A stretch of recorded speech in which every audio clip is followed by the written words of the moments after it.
Right then, in this video I'm going to be visiting the city of Sfaz in Tunisia. Now, Sfaz is Tunisia's second city, and it's quite a large city with a population of 340,000. But there's very little about it online, which I thought was a bit weird. It seems to be a very off the beaten track sort of destination, somewhere that tourists do not visit. So I just had to go there to take a look at what is in this city. So let the adventure begin. And I start off in Sousse at the railway station, where I wait for my train to Sfaz, which is very late. Whilst waiting, there's this very knackered DMU being dragged by a loco.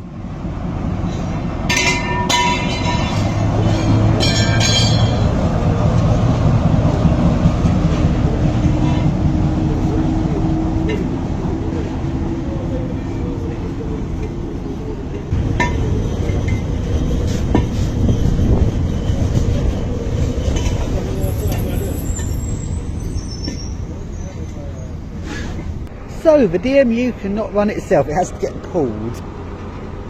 So using a DMU just as wagons basically for a diesel loco. So this DMU does not run. It has to get pulled by a loco, that's how bad it is. And eventually my train pulled into the station.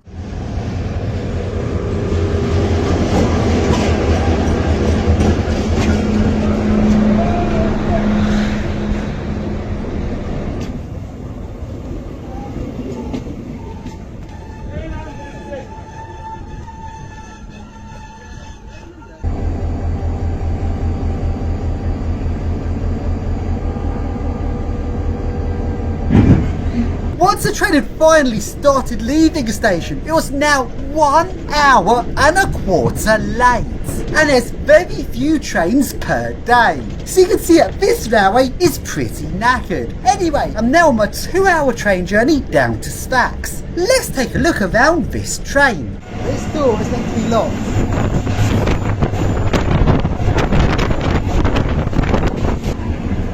One of the brake lines is dangling.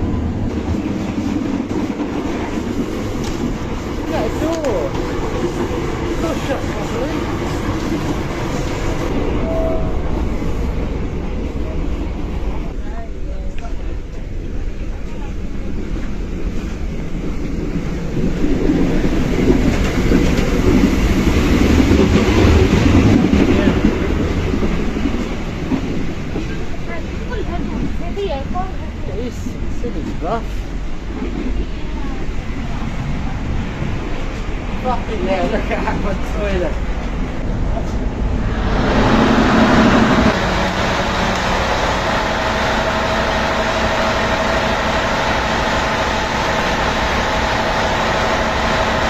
Don't ask me why, it makes no sense.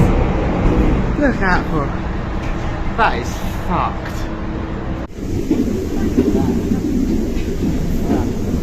Okay, later on in the journey, there were doors that were wide open, so not shut at all.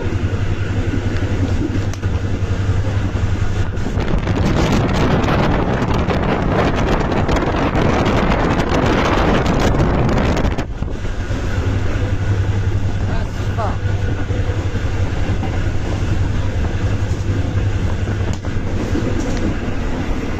Door buttons. Again.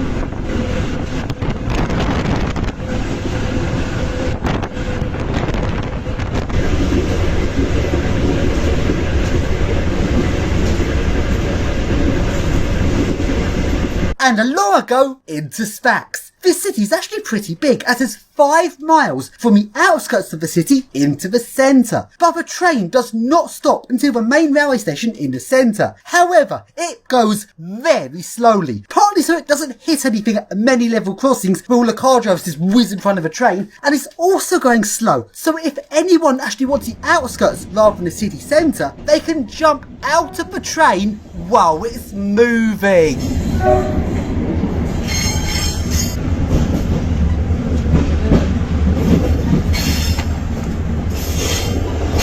Very slowly into the city centre. Oh, I want to ride that loco. I'm just not confident enough to step across that, because if you fall, you're falling under all the wheels, so I'm just not confident to step over it. And there is no control from this loco to the rear engine. You've got one set of power there on the left, that's just power for your lights in the train. Dodgy, fucking dodgy this place.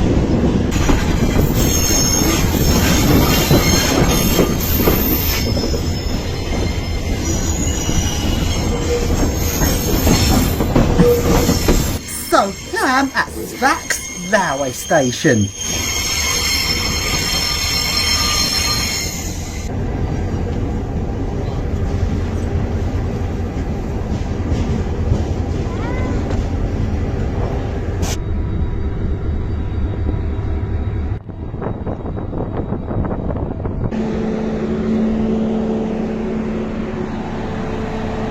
Guards wagon.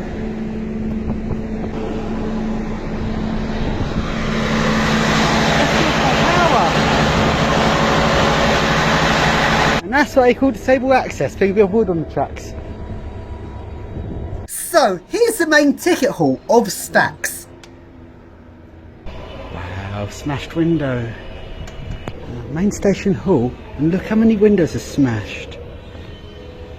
So that's my train. It's meant to leave at 10:15, left at 11:30, hour quarter late. Got to Sfaz, so it's meant to get here at 12:30. It's got here again an hour quarter late, 1:45 it's got here, so very late. And for the way back there is no trains. The last train missed that. That's the last one. And if I did get it, I'd have no time here, it'd be straight back again. So turns out I hadn't missed the train back. That's your 1 o'clock train back, arriving an hour late at 2 o'clock. That's your last train of the day. So I could get it back, but I don't get to explore the city if I do that, so obviously I'm not going to do it. But fucking hell. I thought Montenegro's hours were bad. This is actually worse. Look at the speed. Tracks must be so bad, it has to go out slow. Only 2 trains a day heading further south than Sfaz. So there's literally only 2 trains a day going that way. And going the other way, I think it's about 5 trains a day heading towards Chinese. 3 mile an hour. They need to look after their railways better. They need to just look after them better. It's not good enough, really. Look at that. Fucking hell. State of that. And the rear doors, I bet you locked the rear door.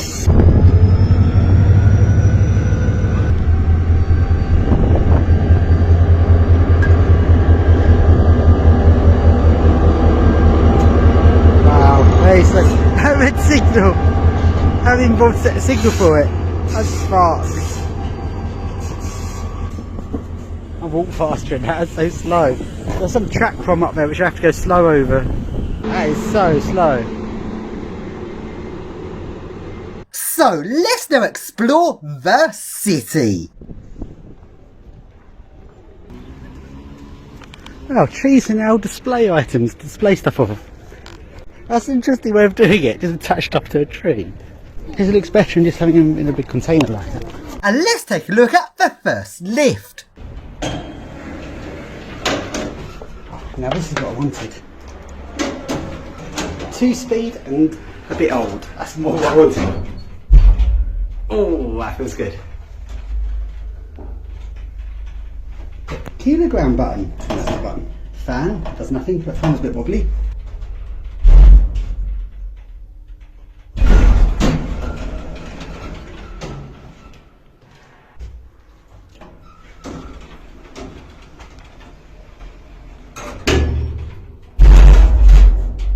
Fucking hell.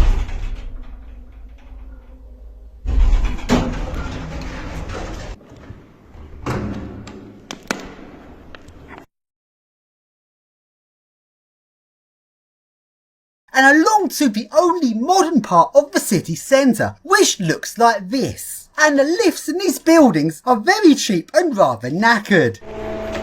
What is this?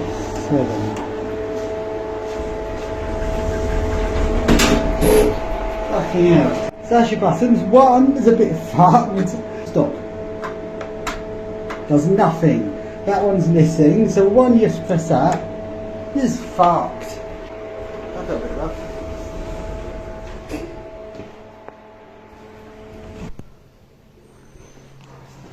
Sorry, I didn't have it on hand. Fucking hell. How did this know it's going to look terrible on top? Why it's hanging loose? Look at the absolute mess. Oh my days, the absolute. And in the next building, the lift has got very loud knackered bearings on the motor. So this lift might have a Zinder motor. It sounds a bit like it, really bad bearing on it. Okay, ignore the fan sounds, I've got that motor sound that's separate to the fan sound.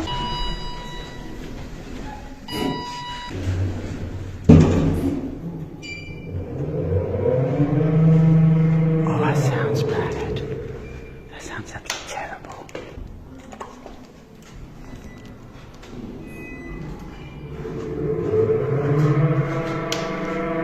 Oh, that sounds bad.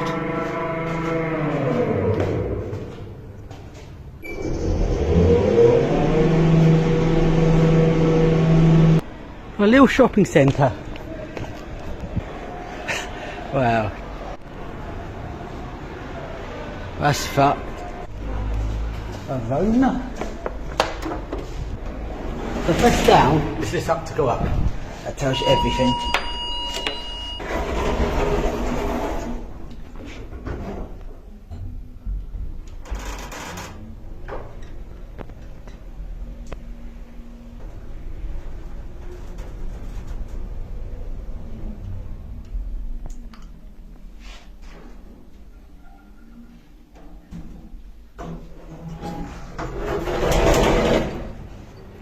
And now let's take a look at an abandoned building site. This building was never completed, but the main concrete frame of the building is completed. And this means I actually get to see what the main structural concrete of the building is actually like. And it is bad.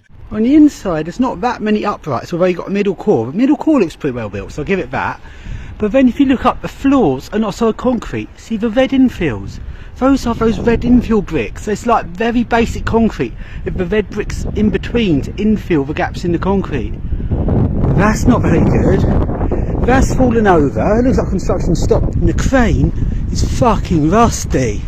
Look at the state of that. That is absolutely knackered. One of those fold-up cranes that folds up onto a truck. Not my sort of thing. I've had proper ones, but it's not looking great. Probably third hand. Probably failed health and safety in Paris, so they couldn't run in France anymore, so they moved it over to Tunisia. Well, they don't care so much. That's a bit fucked. I mean, the core is pretty good, although it's very rough on the outer edge, but it doesn't really matter because it's going to not be seen. There's your lifts. Yeah, they started construction and they gave up. They haven't even got these steps down into the right level. I know it's just the under concrete, not a finished thing, but they've not done a good job at building that. So this bit I'm walking on, fucking hell, that doesn't look very well supported. That doesn't look very well supported at all. All that, holy shit. Try the other side, it looks no better on the other side. Look at that red infill. Oh, that's horrible. When you look at it up close, that's just infill. Well, that red is not structurally supportive. Very slightly better on this side. Well, maybe not. I don't trust walking up this. I really don't trust it. Brand new. Holy shit, that looks bad. Fucking hell. Don't know how to get to the upper floors. No staircase any higher. But fuck that concrete. It's brand newly built. And they went abandoned due construction. Now concrete was so weak. That generally terrifies me. The thing is, if they'd completed this, they would have just covered it up. You wouldn't know, they'd literally just cover it up. You wouldn't know how bad the quality was.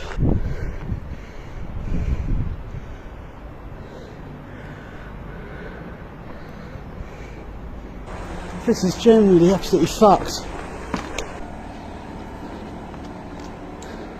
And the upright, that's pretty good. The upright's good. I'll give it that. The uprights are nice. Like, that's a solid central core. That's pretty good, even though you can see I used wood as the mould. So you can see it's a really rough finish. But that doesn't matter. The quality is fine for how good the concrete is at. There, it's just some of these exterior bits.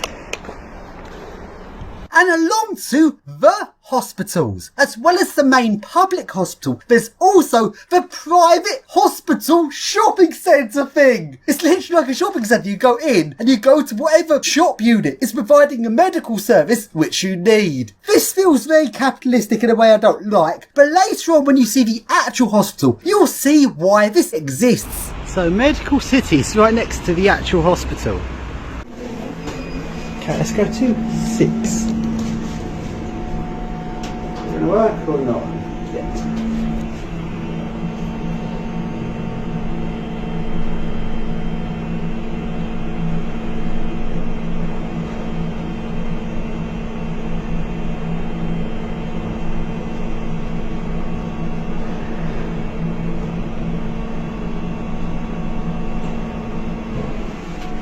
Ah, 6th floor's not glass.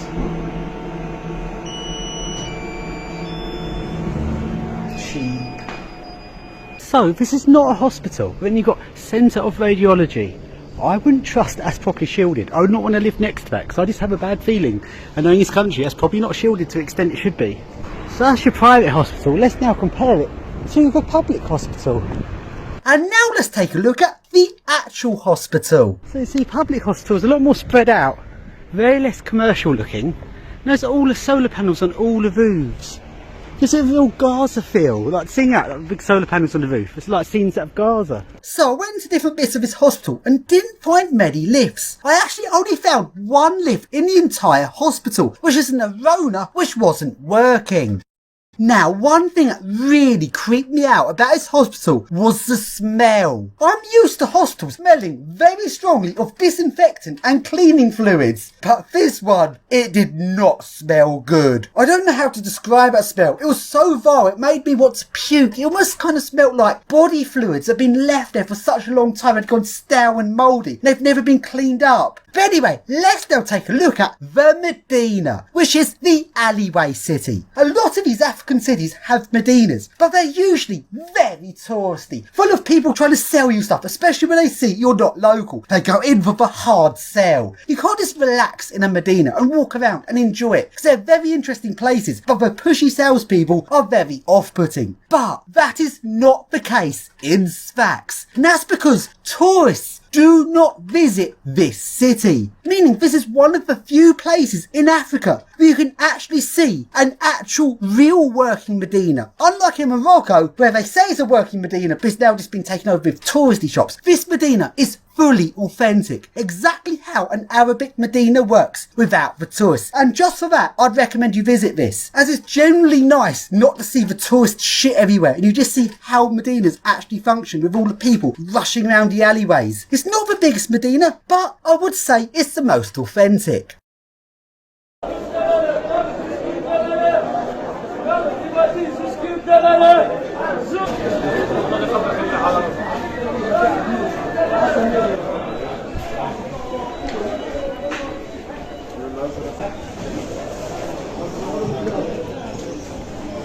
That's what that 29p gets you in olives. Better value than in Jordan.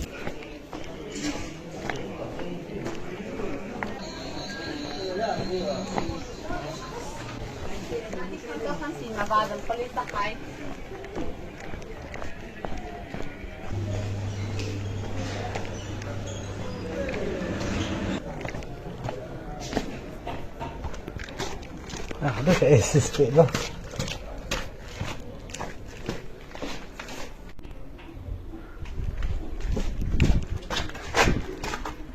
Oh, look at this.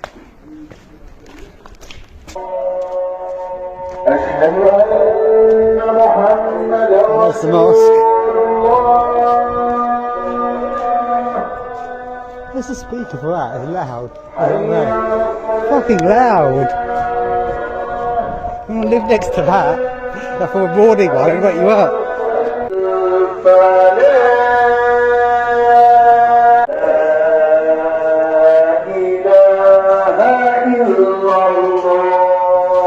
All these mosques are trying to outcompete each other. Pray as loud as possible because they're trying to blast their prayers louder than the neighbouring mosque. Fucking hell, that's loud, that one.